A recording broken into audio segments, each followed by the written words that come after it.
அம்மு கிச்சன்லேருந்து நான் உங்கள் அம்மு பேசுகிறேன். இன்றைக்கி சுவையான மைதா பர்ஃபி எப்படி செய்யலான்னு பார்க்கலாம் வாங்க. கடாயில் வந்து இப்போ ஒரு 100 கிராம் நெய் ஊற்றிக்கோங்க. ஊற்றி மைதா ஒரு கப்பு மைதா 1/4 கிலோ இருக்கும் அதோட அளவு வந்து பார்த்திங்கன்னா.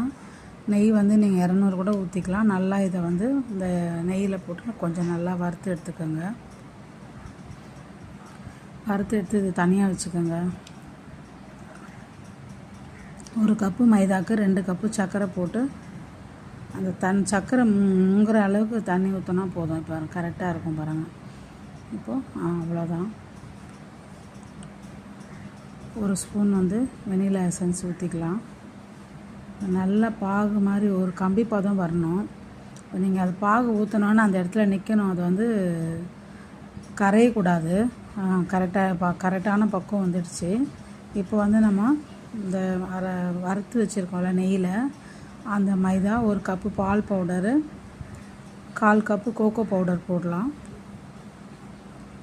வெனிலா எசன்ஸ் போட்டதுனால நம்மளுக்கு இது எதுவுமே தேவையில்லை. இப்போ எல்லாம் நல்லா கலந்துச்சு. நெய் தடவை அந்த பிளேட்டில் போட்டுட்டு கட் பண்ணி எடுத்துலாம். சூடு ஆறினோன்னா 1/2 மணி நேரத்தில் ரெடி ஆகிடுச்சு. சாப்பிட்லாம் வாங்க.